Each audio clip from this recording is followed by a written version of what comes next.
Alrighty, here we are for day 2 of reading Captain Brock Firefighter by Andrea Del Banco. We're going to read the story together, but I want you to read the words in red as best you can from here. I know it's kind of hard in the video, and then I'll read the rest of the words on the page. So you're going to help me read the words in red.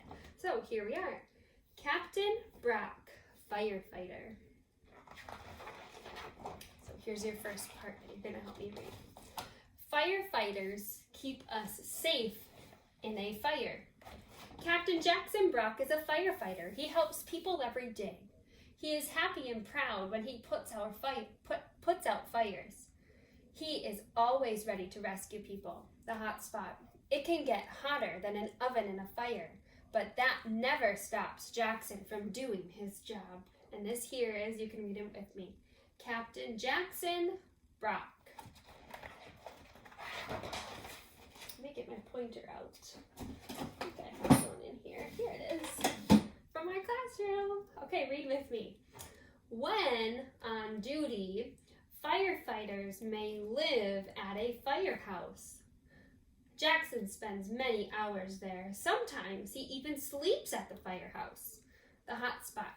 Just like at some homes, a firehouse may even have a dog who is a pet to all of the firefighters.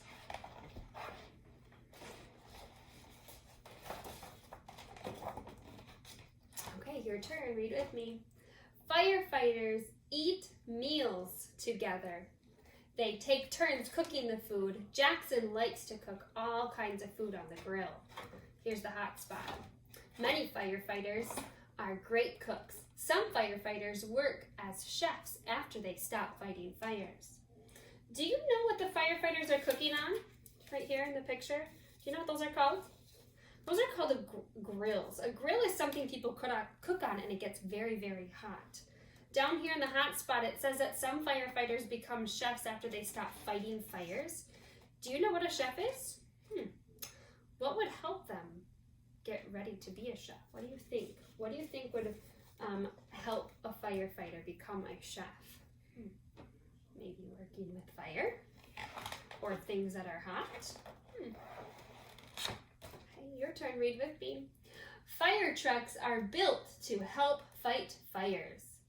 Jackson's firehouse has 2 kinds of fire trucks.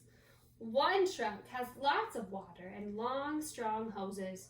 The other has tall ladders that can reach up high. Hot spot. Jackson drives the ladder truck. So here's a ladder truck. And then over here, remember from yesterday, that's called a hose truck where all the water is. Your turn. Firefighters and their trucks need to be ready to go. Jackson helps care for the fire trucks to be sure they work. The list shows some things he does to check the trucks. So here's his checklist. Raise the ladders, check the hoses, flash the lights, test the sirens, and start the engines. Let's read the checklist together. It's a lot of things.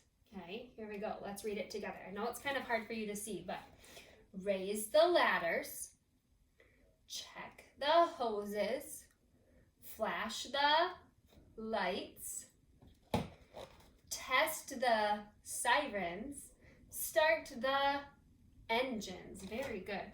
Why do you think this is called a checklist? I want you to think about that for a little bit. Why do you think that's called a checklist?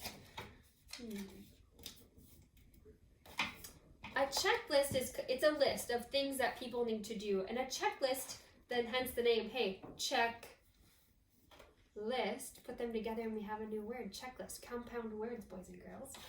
Checklist, there goes that book again. Checklist makes sure that we check things off as we do them. So every time Captain Brock does his checklist, he can cross it off and say, yep, that's right, that's done, that's been checked. Your turn to help me read. Firefighters wear lots of safety gear. Jackson checks his gear. In a fire, his air tank and mask help him breathe. His other gear covers his body so he won't get burned. Hot spot. Jackson says when he is fully dressed, it feels as if he's wearing a big, huge oven mitt. Very good. So in the pictures we have a helmet, his air tank right here. Here's his mask. Right here we have gloves. These are his pants and his boots. And this, of course, is his jacket. Firefighters, read with me this time. Firefighters need to move fast. When an alarm sounds, Jackson gets ready quickly. Then he runs to the truck. He turns on the lights and sirens as he drives out of the firehouse. Here's the hot spot. Flashing red lights and sirens let everyone know to get out of the way. It says firefighters need to move quickly when the alarm sounds. Why do you think it's important for them to move as fast as they can? You're right, they're in a hurry. It's an emergency. Why is it important for all of the other cars to get out of the way? You're exactly right. It's so that they can get there faster and so nobody's in their way. Very good. Nice job, Mrs. Cole. I'm going to take this Post-it note off. On our last page. The next time you visit a firehouse near you, remember to say, "Thank you, firefighters." Very good. Let's read the last line together again. And how does the author show she wants you to read it? It's in red. Let's read it together. Thank you, firefighters. Very good. What are some words you would use to describe firefighters? I want you to think of that in your brain. I know in my brain I would write safe, brave, kind, helpful.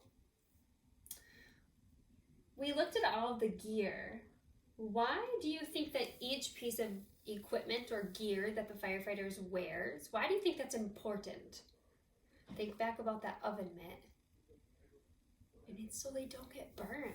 So they keep themselves and their bodies safe as they can.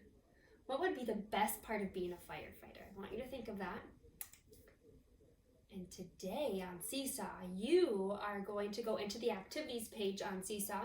I'll show you in another video.